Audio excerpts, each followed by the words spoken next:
Hi friends, welcome back. My name is Danny and I am so not an expert. Today we finally get to start that project that I've been teasing you about. And if I'm honest, I'm a little nervous about it. I've never done this on camera before, so we'll have to wait and see how it goes. My guess is this will probably be a couple of videos because I really want to take my time and explain everything that I'm doing so then that way future videos make a little bit more sense to you. The first thing we need to do before we start our project is we have to read our pattern. It's just like a recipe that you're cooking. You're going to want to read the whole thing from start to finish to make sure that you don't have any questions. Make some notes. Say hi to Angel again. You're going to want to make some notes and make sure that you understand everything that you're doing before you start your first cut. After that, we're going to prep our fabric over on my ironing station over there. I use a little bit of starch on my fabrics. You don't have to if you don't want to. I do not pre-wash any of my fabrics when I'm quilting. Some people do, some people don't. It's a personal preference thing. For me, I prefer not to. I like my fabrics to be nice and stiff when I'm sewing them, so then that way when I wash them, they actually pucker a little bit. And when we get to that point in the process, I'll show you. It'll probably be a video or two. Alright, so I'm going to go ahead and read the pattern, and then I'll meet you over by the ironing station so we can prep our fabric. See you soon. Okay, so I'm over here at my sewing station, which also doubles as my office space as well. So it's a little bit of a cramped space. But you can see I've gone ahead and I've labeled each of the fabrics with the alphabets. They're like little letters and numbers. Here, I'll zoom in for you. They're like little letters and numbers so that I know exactly which one is for which. And I'm just following the pattern as to which fabric is which. That's the great thing about Stephanie Stitch's pattern. Because she has it marked up exactly by the fabric, so it makes it easy to follow along. So I'm going to go ahead and lay out this first piece here. Just going to take this here and move it to the top. And then I'm going to unfold this. I'm going to leave it folded at its natural fold here at the width of the fabric, at the fold of the fabric, I guess, because this is a width of fabric. So I'm just going to lay that down on my wool pressing mat here. My iron is nice and hot. I have a little bit of Best Press in my spray bottle here, so I'm just going to give that a little spritz. And then I'm going to take my iron and just slowly go over it and get out all those wrinkles. And I don't know about you guys, but I love ironing. It is so satisfying to see all those little wrinkles just go away. It's so nice. Alright, so there's that. And now, because my sewing space is so small, I'm just going to rotate this around to this side here. Spray again. And iron again.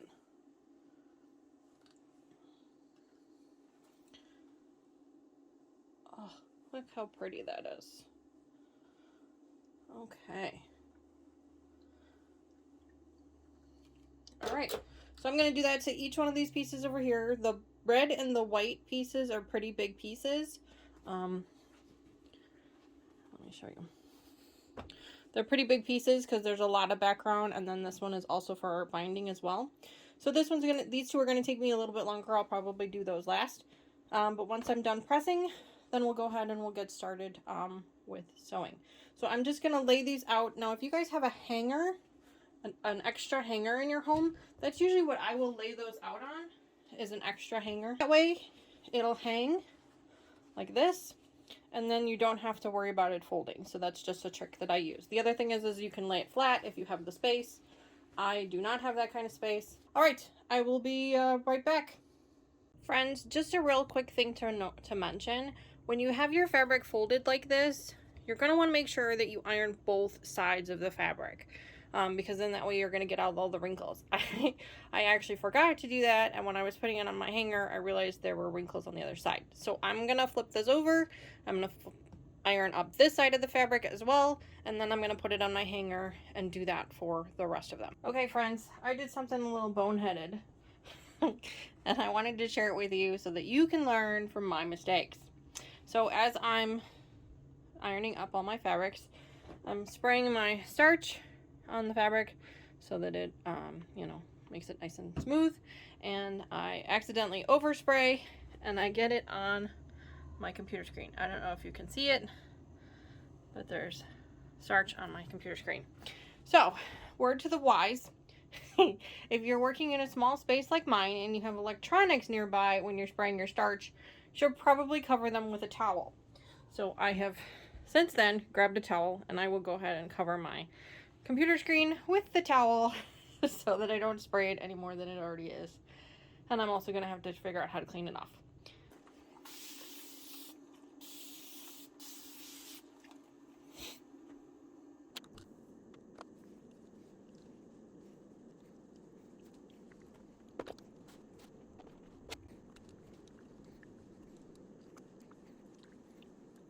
Okay, so all of my fabric has been ironed up, and now I'm ready to start cutting.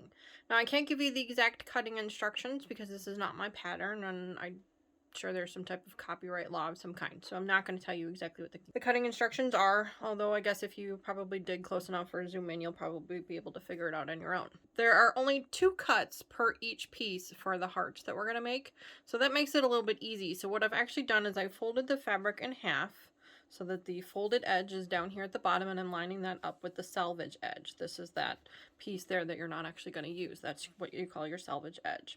So I've lined those 2 up as close as I can. I mean, they're not going to be exactly perfect, but I'm going to try to get them as close as I can. And then I'm lining that up on my mat. Now, I got lucky. My mat is actually wide enough that I can cut this in one go. A lot of times I have to turn my mat long ways and then make little bitty cuts. It's the curse of working in a smaller sewing environment. So if you have a bigger cutting station, or you're working at your kitchen table, or if you have a nice pretty studio that you're working on, you can probably lay this fabric out, and even you could probably layer the other 2 colors of fabric together and cut them all at one time. I'm not that talented, so I'm going to do them one at a time. So I've got it folded here. This is number A, so I'm just going to take that out for now, so then that way I don't, 1, cut it, and 2, ruin my cutting surface. So remember, we went ahead and we maintained our rotary trimmer, our rotary cutter in our last video, so I have that brand new blade on there, so I'm really excited to see how that cuts. I've got the edge lined up here on a line on my cutting surface, but I'm actually going to slide it up just a little bit. And actually, see how it doesn't hang off the edge here or there? And that makes me nervous. I always get nervous with cutting. So I'm actually going to turn my cutting surface, so then that way I have the lines there. So I'm going to actually line this up. And I don't know if you guys are going to be able to see this on the camera, but it's just a little bit past, again with the rocking camera, just a little bit past the line that I'm going to actually use, because I'm going to use that as my first cutting line. And that's just to give myself a nice clean edge. Now, Stephanie cut this fabric herself, and she actually did a really great job. It's really, really straight as it is, but that's just a good habit to get into, is to always start with that very first clean edge. So I've got my ruler here. It's kind of long, so I actually slide it underneath like that. With these longer rulers, if you can't hold it down on your own, you can also put a weight on the bottom of it. I actually have a weight over here that I use. Let me pull it out. And I just put that right on top of the ruler, so then that way it holds it steady so that it doesn't slide around on me. Now, I do not have one of those nice fancy dancy creative grid rulers. If you can afford to get yourself one of those, I recommend them. They have little grippy things on the ruler itself so that it doesn't slide around on the fabric. You can also buy the little sticker things that you put on it. I don't have any of those either, but I have heard that those actually kind of lift up the ruler a little bit, which can actually skew your accuracy. So I have not tried those yet. I might. I don't know yet. We'll see. If I do, you guys will be along for the ride. So anyway, so we're going to line up this corner here and that corner there. Make sure it's nice and straight. And I'm going to push down on the ruler with this hand. And then I'm just going to slide along with this one. I don't want to push too hard. If I'm pushing too hard, that means my blade is dull. So I don't want to push too hard. But I do want to make sure that the blade stays nice up against that ruler. And I don't want the ruler to slide around, so that's why I've got the weight here. Alright guys, deep breath. Let's make our first cut.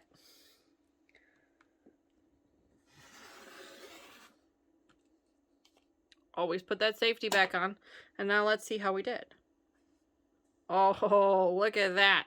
A nice, beautiful, perfect cut. So I'm going to throw that over here in my garbage bin. And now we're going to move on to the next cut. The next cut, I try and do my cuts biggest to smallest. So this one is going to be a cut.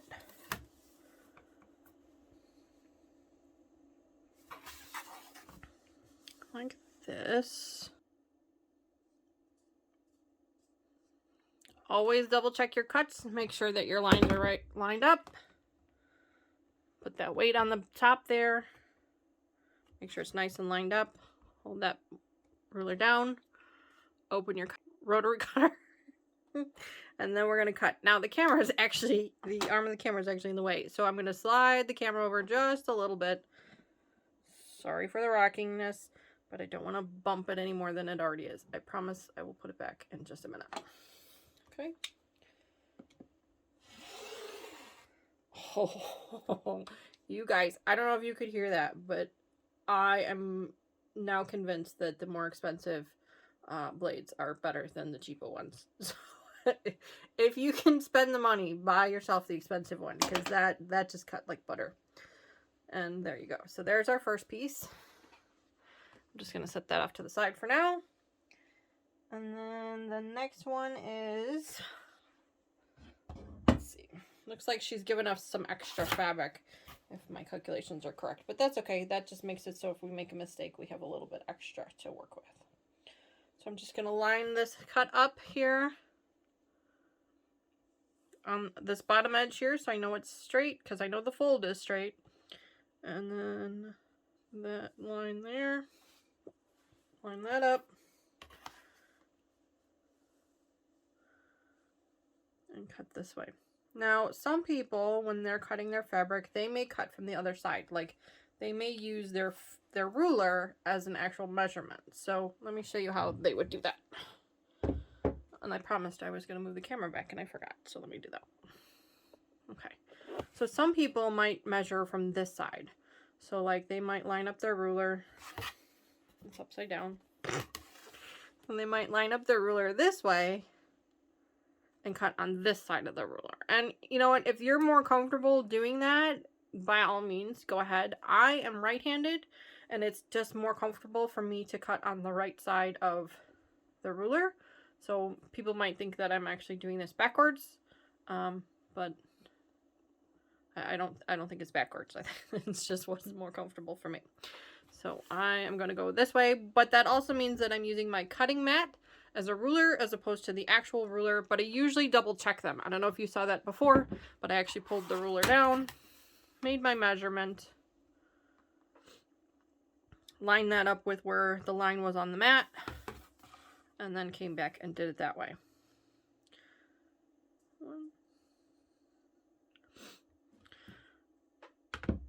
Ruler goes there. I'm sorry. Weight goes there. Ruler gets lined up there and there. This is nice and straight. That's nice and straight. Pull the safety down and push. Now, I gotta tell you guys, normally I am pushing pretty hard when I move this thing across, but with this brand new blade, I am just guiding it along. Can you hear that? I'm not barely pushing at all. So here's our second cut. Okay, so I'm gonna make the rest of the cuts, and then I will bring you guys back when all the pieces are cut up. As I cut them up, I am putting my marker back on here so that I know what letter this is. This is our first cut, and then we also have, she also gave us instructions for sub-cutting. So that's basically a second cut of these bigger pieces. All right, I'll be right back.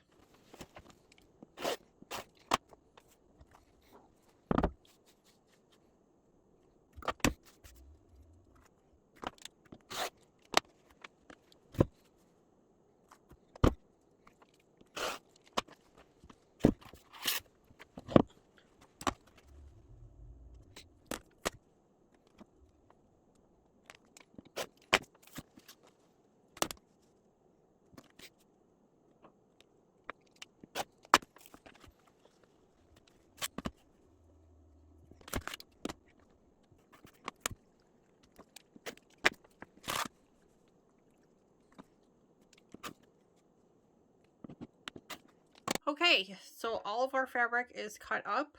Yay!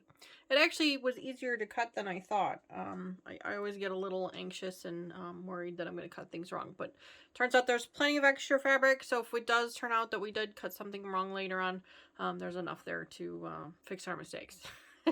I've got everything marked with the different letters as indicated by the pattern so that we don't get confused as to what is what, and this is all of our background fabric here. So the first set of directions that it says to do is, it looks like we're going to be making some half flying geese. And I'm going to show you how to make those flying geese here shortly. But the first instructions are to take these 16 pieces of this fabric here. And we're going to go to the back side of the fabric, which is kind of hard to see on this tone-on-tone fabric. So basically what I do is I just kind of hold it to the light, and I don't know if you guys can see this on the camera or not. Let me see. You can kind of see a shimmer when you actually get to where the printed is. So this is the print. I don't know if you guys can see it down there. And then when you flip it over, you can see the print is harder to see. So that's how you know which is the back and which is the front. So what the directions say to do is take on the back of the fabric, draw a line from corner to corner, because that's going to be our sewing line later on. And it says to do that for all 16. So I'm going to slide these up here out of the way for just a minute. And I'm going to take this first one here, make sure that I am on the wrong side of the fabric, which I am. And then I'm going to take a ruler and I'm going to put it from corner. I need more space. We're going to do it over here. Corner to corner. And I just have a little number 2 pencil. You can use fabric pens if you have them, as long as you make sure that they're washable, especially since this is a white fabric. I didn't want to take any chances with any type of colored pens or anything, so I'm just going to use a pencil and I'm just going to lightly draw a line. I'm not even sure that the line's going to show up on the camera for you guys to see, but it will be there, at least for me, as a stitching line. So I'm just going to measure out my corner to corner, and then I'm just going to drag my pencil down the line a couple times just to kind of give it a line, and you guys can see. Hopefully you see, yeah, you can see that line.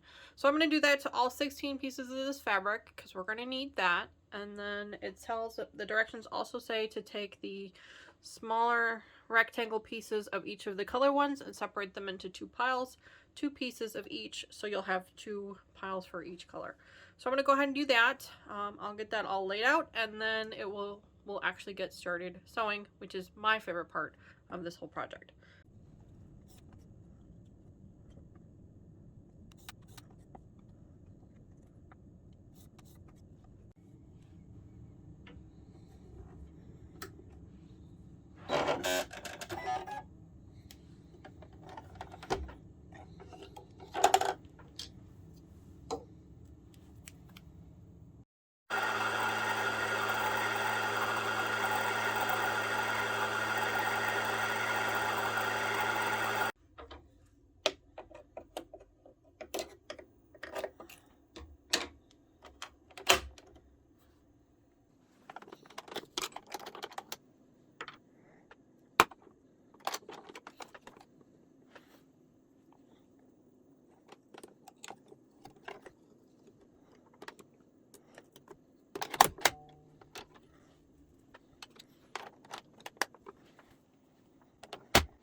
Okay, so I set up the machine. When I was drawing the lines on the bigger squares, I read the directions again, and it said to do the same for the smaller squares, so I went ahead and did that as well. And now the directions are saying to take one of the big rectangles in the colored fabric and one of the ones in the white fabric, and we're going to do one where we're going to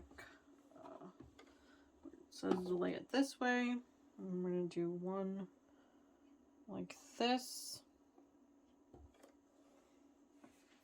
and then another one the opposite way, like this.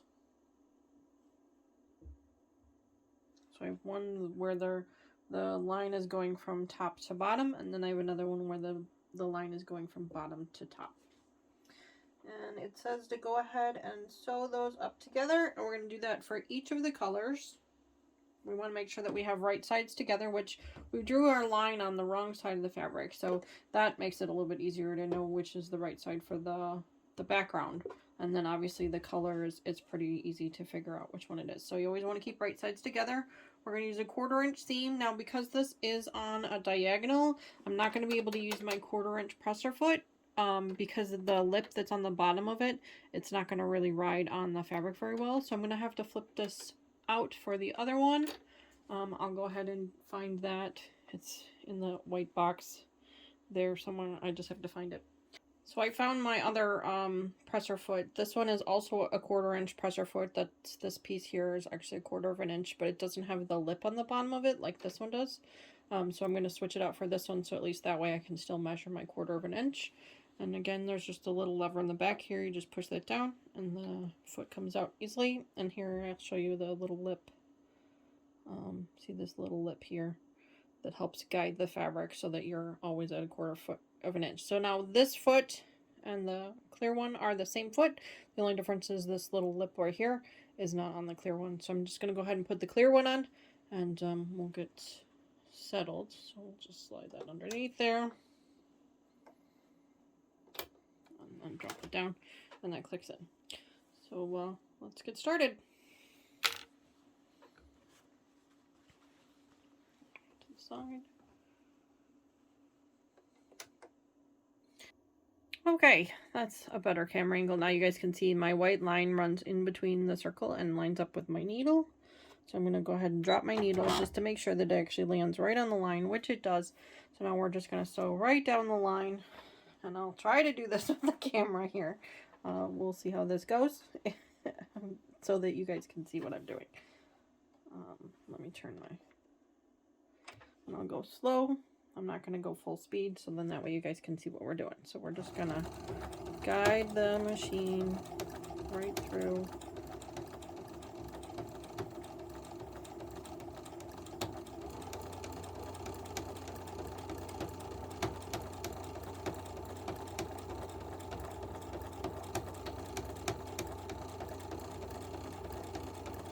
Stay on that line. Go all the way off. And then go ahead and cut my threads. Pick up my... And there we go. So now if we've done this correctly, it should line up. Which, it's a little off. So what we probably should have done is sewn just to the left of this line. So then that way it would have lined up a little bit better. I think once we press it out though, it'll line up okay. But I'll do that for the next one so that we do these things a little bit better each time. Let's grab the other one now. Now the other one is going the other direction, so we're going to have to kind of turn the fabric a little bit. Now this time I'm going to sew just to the outside, just to the right of the line, so that when it folds over it gives us that little bit of extra for the fabric.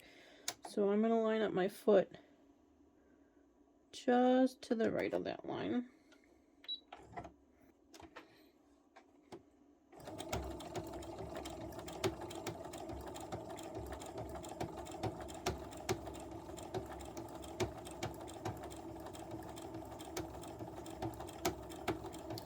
I don't know if you guys can hear it, but I can hear a little bit of like a clicking sound, and I'm thinking that my presser foot plate is too far forward. So as soon as I'm done here, I'm actually going to take the machine apart real quick and move that presser foot back, because it sounds like it's hitting the needle.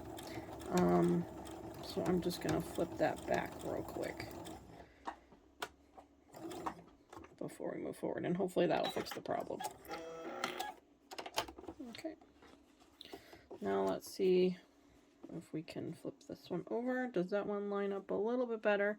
That one does seem to line up much better. And that's because we went just to the outside of that line. So I'm going to move this plate back a little bit to see if we can get it to not, actually forward a little bit. I'm sorry, move it forward a little bit so it's not rubbing up against the needle. And hopefully it won't make that noise anymore. And then I'm going to do this same thing for the rest of the colors. There's the other 3 colors that we have to do this to. So I will bring you guys back as soon as I'm done. Okay, So we've sewn up all of the pieces, and I fixed the problem. It wasn't just the foot plate, it was also the needle too, so I went ahead and changed out the needle. That needle was a little bent. So it's not making that noise anymore. We'll see if that stays. So we've went ahead and we've sewn all the pieces. You can see here's a red one and a red one, purple, pink, all the pieces. So now we're going to press them out and then trim them up. So I've got my scissors here, just off camera. Got my scissors here, and then we're going to press these out. So let me show you how to do that.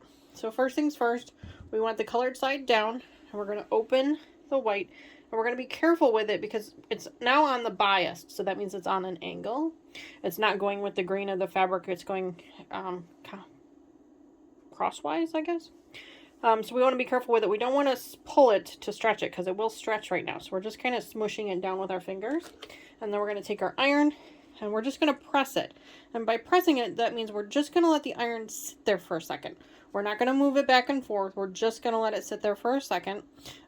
This would be a great place to use a clapper if you have one. I'm not lucky enough to have one. But if you have one, this would be a great time to use that. So you press the fabric, put it down, and then give it a minute to cool. And then we're going to trim the bottom half here. So you're going to trim about 1/4 of an inch away. Now you can measure if you want to. I'm not going to measure. I'm just going to wing it and go with it. So I'm just going to cut it like this. There we go. And there we go. There's our first piece. So we're going to put these in our scrap bin and we'll use those for another project later. And then I'm going to do the rest of these here. I'm going to go ahead and press them and then trim them up. And then I'll meet you back in the machine. Okay, so everything is all pressed up and ready to go. And I trimmed everything off. So it's 1/4 of an inch. And just by looking at this, I think this is going to be the bottom of our hearts. Is the way I'm thinking of what this is going to be. Now the next set of directions say that we need to add our little squares to the top corners here. So that's going to be the top and the this is going to end up being the top of the heart here. So it'll be like a corner here and a corner here. So I'm going to go ahead and get started on that. This first one here. And I'm basically going to do the same thing I was doing before, except just with smaller pieces. So this one here, I'm going to sew it so it goes from the bottom to the top. That way it's kind of the inside of the heart. And then this one will be the outside of the heart, so it'll be the opposite. So it'll go this way, and then when they're folded up, it'll basically look like a nice pretty little heart. So let's do that. That over there for now. And again, I'm going to sew just on the inside of this line, so then that way when we fold it over, we give ourselves that little bit of extra room for the fold. Okay.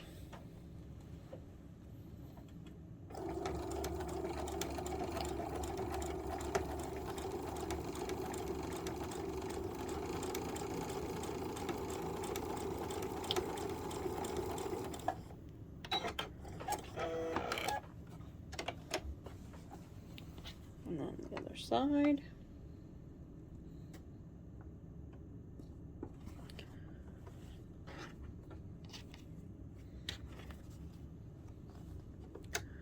On this side, we're going to sew just to the other side of it. We're going to go slow so we don't catch the corner.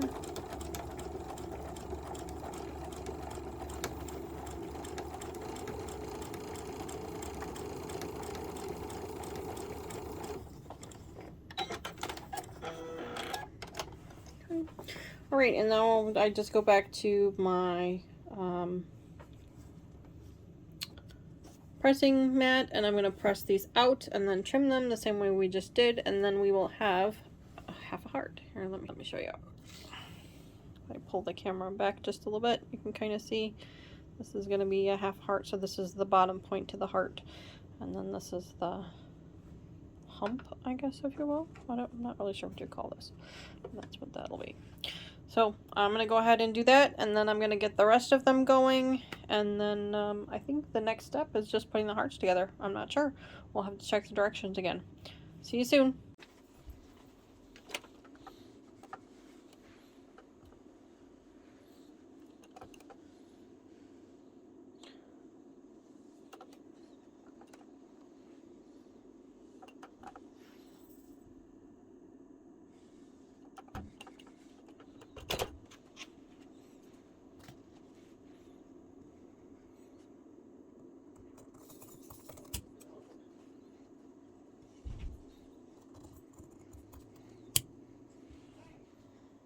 Well, friends, it looks like we're just about done for today. We've got our half hearts all done. You can see the little corners up here. These are half square triangles, and then flying geese as well. So I've kept the other half of the big pieces. We'll use that for another project, but I didn't keep the little ones. They're too small for me to do anything with. But if you're doing this project and you want to use those, you can. So I think I'm done for today. I'm gonna probably pause the project for today, and then I'll pick it up either tomorrow or next week. We'll have to wait and see. So if you haven't already, please consider liking and subscribing. If you click that notification bell, it'll tell you the next time I upload another video, so you'll be able to see what this project looks like when it's completed. I'm thinking we'll probably be able to complete it in another video, the next video that comes up for it, and then we might do a third video to go ahead and bind it, quilt it and bind it. We'll have to wait and see. If you have any suggestions for other projects that you'd like for me to do, or you have any suggestions of things that I could have done better while watching this video, please leave them in the comments below. I'm still learning. I'm so not an expert. You know, I think we can all learn from different things. So, all right, friends. Well, have a good one, and I will see you again soon. Bye!